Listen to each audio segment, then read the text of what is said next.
from inside Russia to inside Uzbekistan. One day I was in Moscow, second day I'm in Tashkent. How did that happen and what I am doing here? In this video, what's happening with me, and at the end of the video, my plans for the future. If we're meeting for the first time, my name is Konstantin and welcome to my channel where I explain how it is to be living in today's Russia. And if you're a returning viewer, then thank you so much, you're awesome and you rock. Please keep on coming back for more updates. A brief introduction. This used to be an entertaining and educational channel. As a person who spent a great deal of his life outside of Russia, I had a feeling that large and mysterious Russia was greatly misunderstood by foreigners, and I decided to start inside Russia, where I would explain how it is to be inside Russia, seen by me, through my eyes.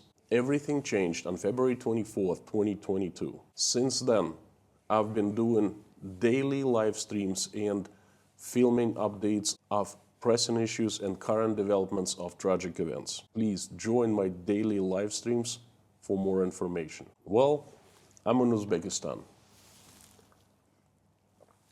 I don't want to leave you in suspense, no clickbaiting or anything like that. I moved to Tashkent on business trip. As I've said many times, Russian economy is collapsing and entire industries are imploding, including our industry.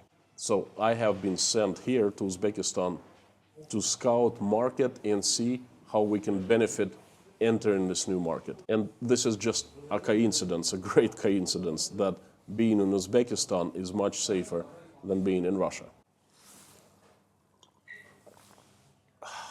So, I arrived to Tashkent. There are a few short-term goals for me.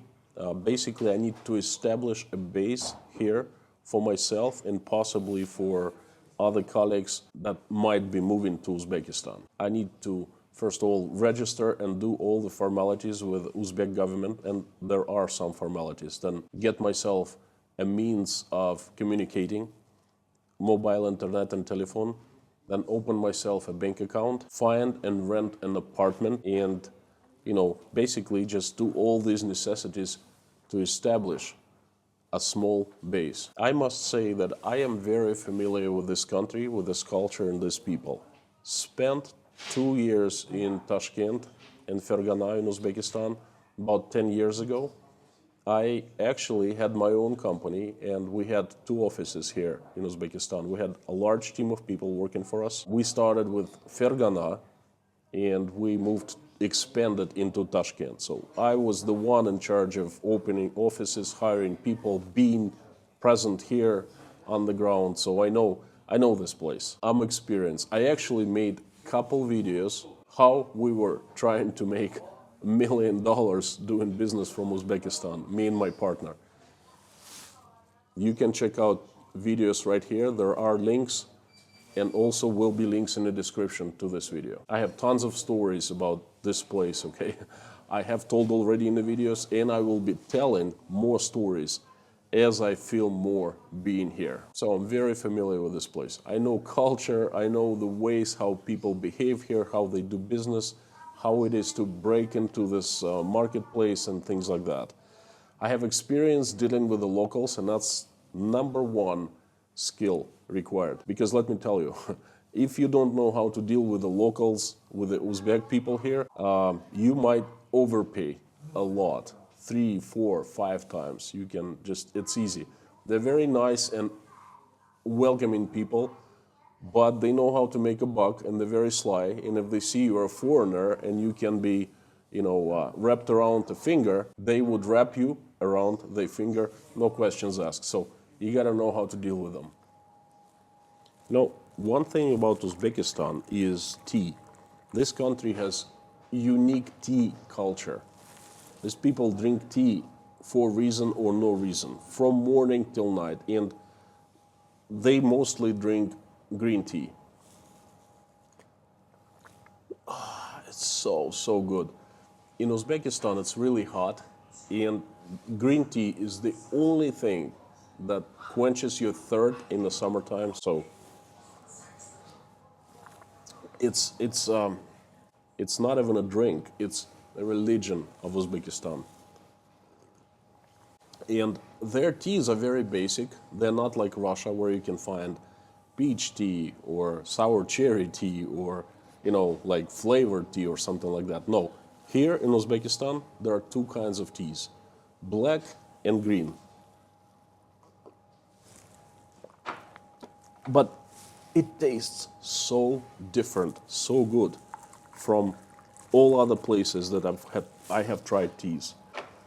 They never make tea out of tea bags. They always have loose tea, and they put it into teapots like this. And this is Chinese, by the way. I'm a Chinese place right now. It's not Uzbek restaurant. There will be plenty more of Uzbek places coming, but not this one. So they prepare loose tea, and this is so mind-blowingly good, unbelievable. Now, in Uzbekistan, you can drink tea three ways. First, like what I am doing right now, and this is the way I like. This is just tea without anything, plain tea. Or you can add sugar, or you can add lemon. Lemon and sugar, or lemon or sugar. I prefer plain. I spent close to 2 years here, about 10 years ago. Came in early 2011 and left in 2012. And let me tell you, Tashkent and Uzbekistan in general has changed a great deal. New president has brought so many changes to this country, and so far I'm seeing changes to the better only. Where do I begin? Everything is so much easier. Lots of electronic services, like you don't have to go to stand a line at a police station to register and things like that. Of course, in the past they would ask for bakshish like all the time. Now everything can be done online, easy, clean, transparent, open bank account. It was impossible back then if I was a foreigner.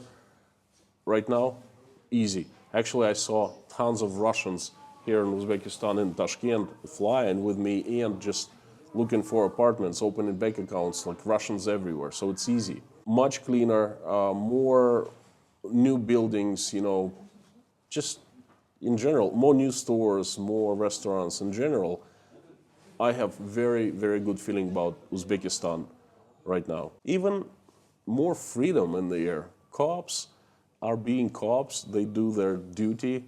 They direct traffic, and they don't look at you suspiciously if you're a foreigner. Back then, there was a problem. If you saw a cop, you could get in trouble for anything, just they would check your paper, say, oh, we don't like your registration stamp. We gotta, take you to the police station and then check it, double check it, They were asking for some money, Now, nothing like that, at least not so far.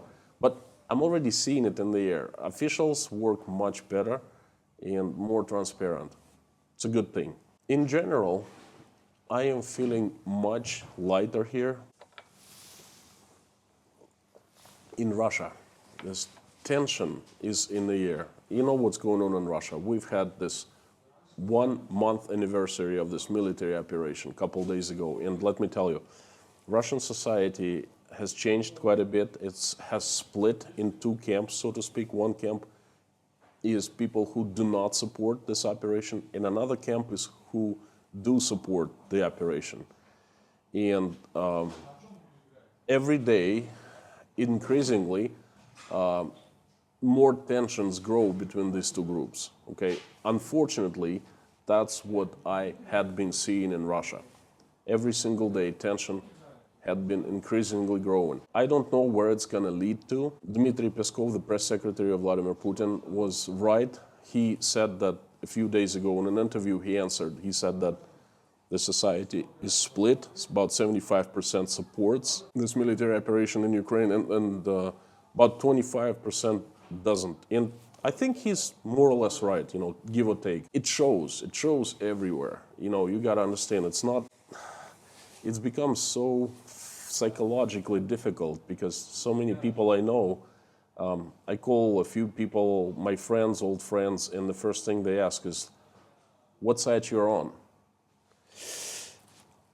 I'm not on anyone's side. You see, I am on the side of myself and my family and God. I'm a Christian and I hate to see any kind of bloodshed. I think it's a tragedy. No matter what kind of reasons behind that, I think it does not have to get that far, okay? There are also other means of solving problems. Diplomats, international courts, international relations, you know, just not military action, not the bloodshed, okay? That's what side I am on. I think that this needs to stop ASAP, and then we will start assessing, okay, what's going on, assessing like we need to, what we need to do next, basically. We need to start discussing things with the Ukrainians, with the Americans, and so forth, but so far, I don't know what to tell you. And then people keep asking me what side I'm on, and if I'm not on their side, like literally, what I just told you, I told it to one of my friends, and he listened to me and said, no, this stand not gonna fly. You gotta pick your side, brother. You know, you're gonna be with us or with them. Said who?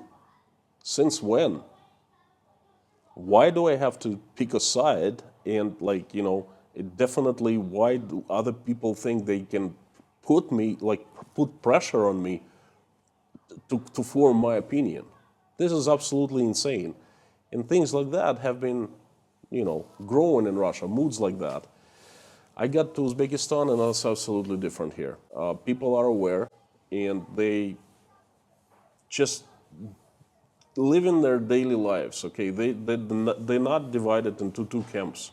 Uzbeks keep to themselves very much. They don't like to speak publicly of their opinions. That's their history and that's their culture. And they're keeping quiet about this operation. Their attitude towards me, towards a Russian citizen, is absolutely fine, normal, hasn't changed since I lived here, you know, 10 years ago. No problem. I find this place a very comfortable place psychologically. I start to unwind. If you follow my streams for the past 30 days, I've been extremely stressed, angered, depressed, this mix of bad feelings inside of me, and it started like, you know, spilling out. Here, I feel better. I feel more calm. My channel is not going to change. I'm going to be doing the same thing, live streaming daily, probably 4 p.m. Eastern time, the same time. And I'm not gonna change my topics. I'm gonna be discussing and giving information about the pressing issues and current developments unfolding in Russia, because I am still as well informed as if I was in Russia, same thing, you know, just physically in Uzbekistan. So nothing's gonna change in terms of the channel. It's just I'm gonna add perhaps few streams or more movies about life in Uzbekistan. Okay, so that's pretty much all the change I've planned for the channel. And I have a question of the day for you. What would you like me to film in Uzbekistan about? If you like me to film at all, please put down below in the comments of perhaps something in particular you want to see. Things like food, culture, places explained and filmed, or you think it's not the right time. So please let me know in the comments and I will consider. And like I promised at the end of the video, my plans for how long I want to stay in this place. No one really knows at this point, but it's very simple. I will not stay a minute longer than required. Now, I want to direct you to another video I did some time ago about living and working in Uzbekistan. The video is right here, and I'll see you there.